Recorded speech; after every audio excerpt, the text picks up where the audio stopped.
Quatrième manche du championnat de France de la montagne, et la 42e édition de la course de côte des Torses des Becrevons-Agneaux a bénéficié d'une météo clémente, quelque peu inquiétée seulement par une petite ondée vite dissipée le dimanche après-midi.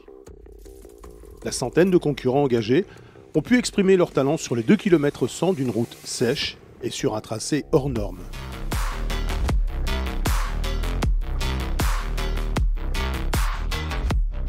En série B, leader à l'issue des essais, Anthony Dubois confirme son statut de leader du championnat production en imposant son Alpine A110. Il signe 3 des 4 meilleurs chronos de course dans une triangulaire de costauds. À l'arrivée, un écart de 6 dixièmes sépare les 3 premiers.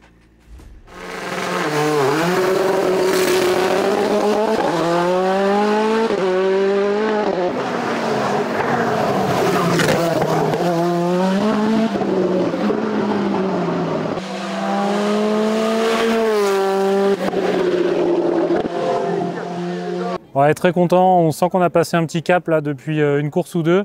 Les chronos sont vraiment satisfaisants, niveau de performance c'est bon et les bagarres sont très intéressantes avec les collègues du GTTS et vraiment très heureux là, de ce week-end. Donc rendez-vous maintenant dans 15 jours à la course de côte de la Pommeraye. On a hâte, on est pressé de s'y rendre. Le champion de France sortant, Yannick Poinsignon, a dû composer durant ce week-end normand avec une BMW au train avant rétif. Il se classe néanmoins second de l'épreuve et repart avec les points de la classe GTTS 4.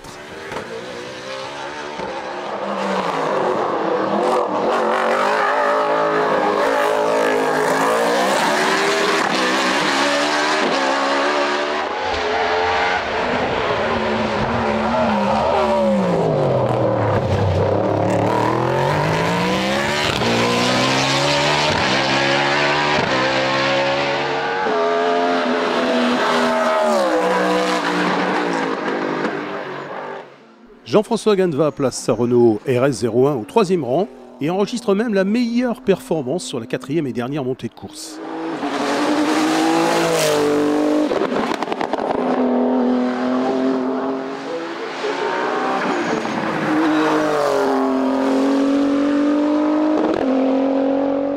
Morane Kat-Makoviak se réjouit d'un nouveau trophée féminin, mais elle a dû batailler ferme pour remporter avec sa BMW M3 sa 4e victoire de la saison en groupe N.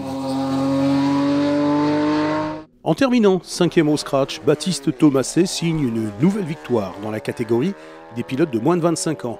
Et malgré un joker grillé le samedi soir suite à un problème d'essence, il remporte également le groupe A face à une concurrence de tout premier ordre.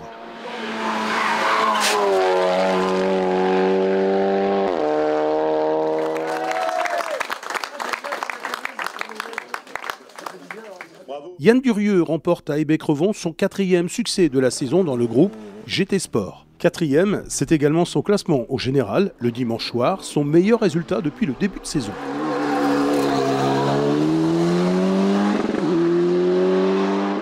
En GT2, il devance l'iconé Rémi Courtois et son A110 Cup.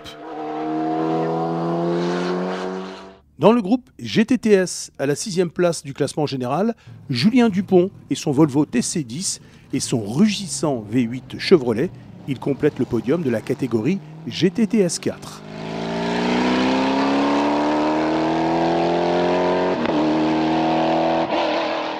La lutte fut intense du côté du GTTS 1, où au volant de sa midget, Tommy Penaud sort victorieux d'un beau duel. Il devance Antonin Brossard de seulement 9 dixièmes. Dans le groupe A, la bataille n'a vraiment pas manqué d'intérêt. Second de Baptiste Thomaset et devancé de 8 dixièmes seulement, David Dieulangard fait là un retour remarqué sur le CFM avec sa Super Copa MK3. Il termine 7e au général. Dans son sillage est distancé seulement de 220 millièmes, 8e au scratch, le toujours vaillant Francis Dozière.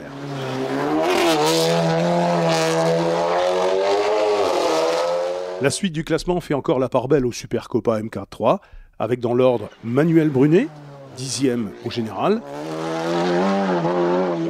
Et puis on retrouve dans cette classe A5 le Creusois Jean-Pierre Pop. Et 6e de cette catégorie, Michael Bonnevie, qui a renoncé après la 2e montée de course, jugeant le comportement de sa Léone délicat. Et enfin, 7e de la A5, Thierry Thiers, le Berrichon, qui engrange des points importants pour le championnat. Joël Juif avait délaissé l'escorte Cosworth, convalescente ce week-end. Il remporte la classe A4 au volant de sa 308 Cup. Il devance l'autre 308 de Pascal Cat. Une fois n'est pas coutume, ce n'est pas une Clio qui remporte la classe A3, mais la Peugeot 306 Evo de Richard Hervieux. Un comeback réussi, 8 ans après avoir raccroché le casque. Il devance les Renault Clio Cup de Thierry Caillot, vainqueur à Bagnols-Sabran cette année. Et 3e, Kylian Rowe, nouveau venu à cette occasion en championnat de France. 4e, Celia Debé en progrès constant tout le week-end sur ce tracé qu'il avait vu débuter 2 ans plus tôt.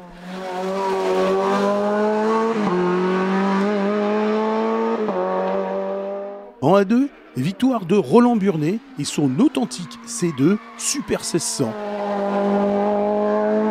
Il devance Simon Legendre sur Saxo VTS. 9e de production, le pistard Éric Séchaud remporte le groupe FC avec sa Ford Escort MK1 RS 2000 à moteur Cosworth.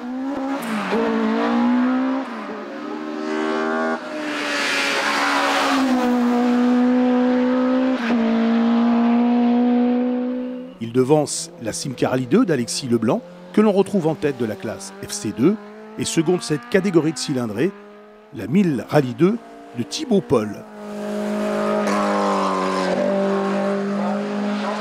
Kevin Jarousse a offert une belle résistance en groupe N à Morin Kat-Makoviak.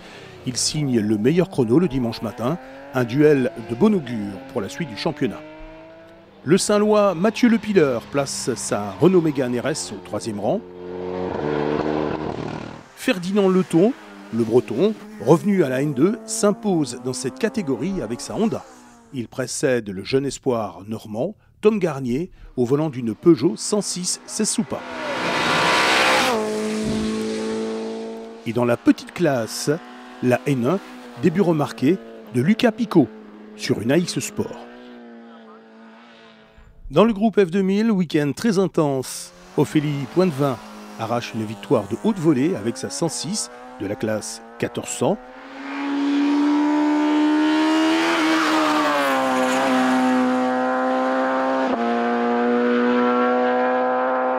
Marius Lemosquet, second de cette catégorie de cylindrée.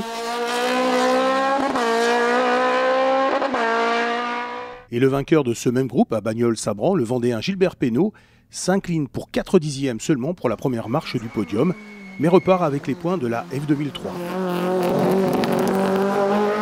Second dans cette même classe, le pilote de Perrier, Anthony Calange. Dans la Manche. Manche 2024, dimanche dans la Manche.